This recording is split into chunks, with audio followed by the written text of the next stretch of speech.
Welcome back dear students. आज हम पढ़ेंगे self pollination. What is self pollination? It is the transfer of pollen grain from the anther to the stigma of genetically same flower. This word मैंने कल भी बताया था, this word is important. अगर pollen grain एक anther से genetically similar stigma के ऊपर गिरते हैं तब वो सेल्फ पोलिनेशन है। अगर वो जेनेटिकली अलग है then it is called cross pollination. Genetically same flower क्या होता है? जो एक ही प्लांट के ऊपर फ्लावर लगे होते हैं, they are genetically similar.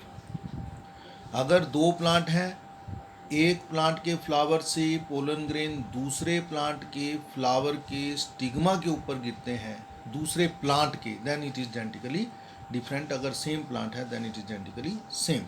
It is of two type, geitonogamy and autogamy. ये मैं तुम्हें बच्चों एक डायग्राम की हेल्प से मैं तुम्हें समझाता हूँ what is geitonogamy and what is ओटोगैमी।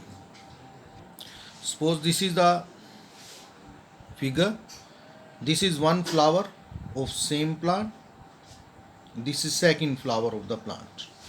If the pollen grains fall from the same flower, in the same flower, anther to stigma, ये एंथर है, ये स्टिग्मा है, उसी फ्लावर के पोलन ग्रेन उसी फ्लावर के स्टिग्मा के ऊपर गिर जाते हैं, then if this happens then it is called ओटोगैमी।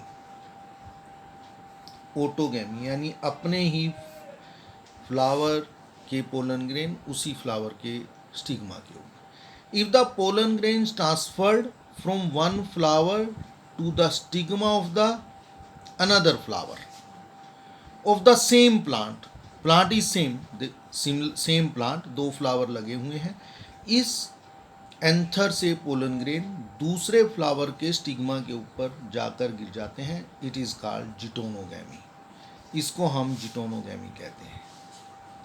और अगर ये पोलन ग्रेन किसी दूसरे प्लांट के, suppose there is another plant, यहाँ पर कोई और प्लांट है, वहाँ गिर जाए pollen grain, then it is called xenogamy और cross pollination. So dear student, let's read now. It is geitonogamy, it is the transfer of pollen grain from the anther of one flower, दोबारा से पढ़ लेते हैं। It is the transfer of pollen grain from the anther of one flower to stigma of the other flower of same plant.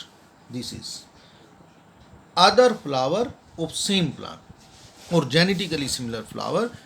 Same plant है तो genetically similar. Although जिटोनोगैमी is functionally cross pollination. Cross pollination है क्योंकि flower दूसरा है, functionally same flower नहीं है। Involving ए pollinating agent, इसके लिए पोलिनेटिंग एजेंट की जरूरत है।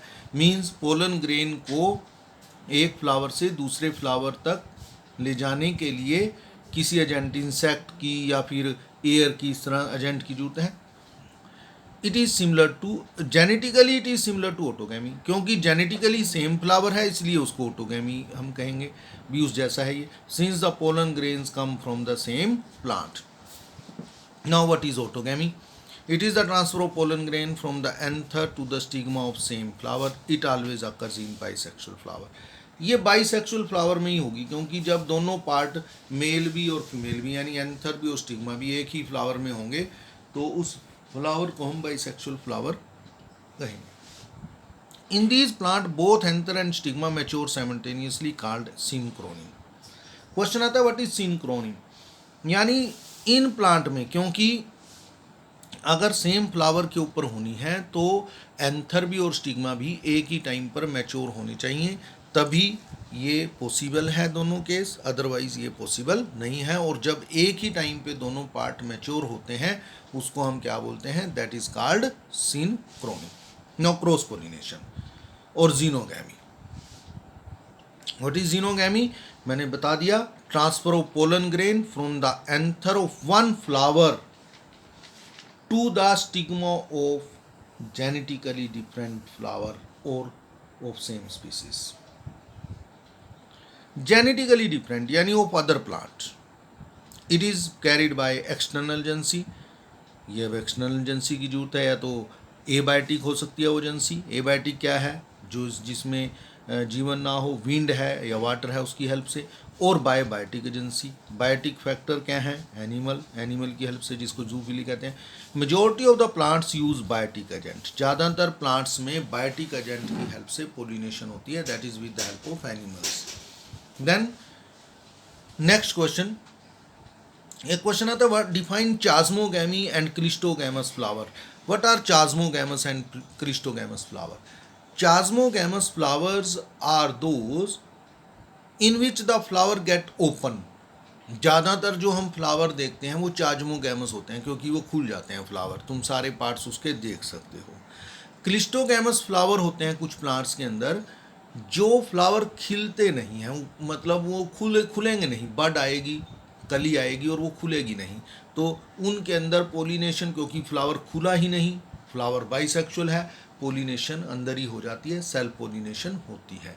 लेकिन कुछ प्लांट ऐसे भी हैं जिसमें दोनों तरह के फ्लावर हैं, मतलब क्या है, अभी ज़मीन के नीचे क्रिस्टोगैमस फ्लावर होते हैं, ज़मीन के नीचे भी फ्लावर हैं लेकिन खुलेंगे नहीं वो, और ज़मीन के ऊपर जो है वो चास्मोगैमस फ्लावर हैं, इस तरह के प्लांट होते हैं। तो some plants such as viola, you have to remember the example, very important, common pansy, oxalis commelina produce two types of flower, that is chasmogamous or open flower which expose anther and stigma, clistogamous flower which do not open at all. clistogamous flowers are also present in the this one मूंगफली जो होती है उसमें भी होते हैं ये। तो इन क्रिस्टोगैमस फ्लावर ओटोगैमी टेक प्लेस, ओटोगैमी होगी और कोई चांस ही नहीं है क्योंकि फ्लावर खिला ही नहीं। As there is no chance of cross pollination in such flower, anthers and stigma lie close to each other, वो एक दूसरे के क्लोज पड़े होते हैं। When anther dies in the flower bud, जब anther dies होता है फ्लावर बड के अंदर, then pollen grain come in contact with stigma,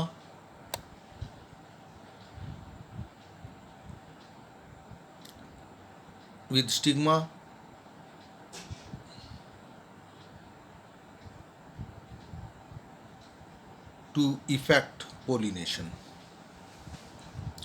cleistogamous flowers produce assured seed set, इनमें एश्योर्ड सीड सेट यानी सीड बनेगा ही बनेगा, even in the absence of pollinator, pollinator की जरूरत नहीं है, पोलिनेशन होगी, पोलिनेटर नहीं चाहिए, यानी पोलिनेशन करने के लिए किसी बाहरी एजेंट की जरूरत नहीं है। Now we come to the next topic, that is agent of pollination. Dear students, इसको लिखते भी रहना है तुमने बीच में, चाहे उसके लिए पोज करें बीच में और लिख लें जो क्वेश्चंस हैं लिखे हुए। तो क्वेश्चन आता है, what are pollinating agent? Pollinating agent क्या है? Which help in the pollination. For example air is the pollinating agent which carry the pollen grain from one flower to the other flower, water is may be the pollinating agent, and insect may be the pollinating agent, other animals may also helping it. Plants use two types of agents to achieve pollination, that is abiotic, याद करना है हमने, abiotic agent क्या है? Water and wind. Question लिख लो चाहे, write down the abiotic agent of pollination. दोबारा से रिपीट करता हूँ, write down the abiotic agent of pollination. Answer है wind and water. Similarly biotic agent, majority of plant use biotic agent, ये भी याद करना है, अभी ज़्यादातर प्लांट्स में बायोटिक एजेंट यूज होते हैं, only a small proportion of plant use a biotic agent. Question, next question, why pollen grains are produce in large number in plants? भाई पोलन ग्रेन बहुत मात्रा में प्रोड्यूस होते हैं, जबकि जो ओव्यूल है वो इतनी मात्रा में प्रोड्यूस नहीं होते, जिसमें फीमेल एग प्रोड्यूस होता है। वो क्यों होते हैं? बिकॉज पोलन ग्रेन्स को ट्रांसफर करना पड़ता है from the anther to stigma, यानी पोलन ग्रेन को जाना पड़ता है एंथर से स्टिग्मा। अब चाहे उसको इंसेक्ट लेकर जाए, चाहे उसको एयर लेकर जाए, ये टू एंश्योर कि सभी के सभी फीमेल गैमीट वो फर्टिलाइज हो जाएं, सभी फ्लावर के ऊपर पोलिनेशन हो जाए, large number of pollen grains are produced. क्योंकि काफ़ी सारे पोलन ग्रेन तो रास्ते में ही मर जाएंगे, वहाँ तक नहीं पहुँच पाएंगे। तो pollen grains coming in contact with the stigma is a chance of factor, ये चांस की बात है कि वो वहाँ तक पहुँच जाएं in both wind and water pollination. To compensate for this uncertainty, ताकि कंपनसेट हो जाए, भी श्योर हो जाए, भी कोई ना कोई पोलन ग्रेन वहाँ तक पहुँच जाए। And associate loss of pollen grains, और जो पोलन ग्रेन का लॉस होता है उसकी पूरा करने के लिए फ्लावर्स प्रोड्यूस एनॉर्मस, यानी enormous means large number of pollen as compare to the ovules. Okay बच्चों, थैंक्स। हम आज इतना ही करेंगे, बाकी टॉपिक हम कल करेंगे। Thank you.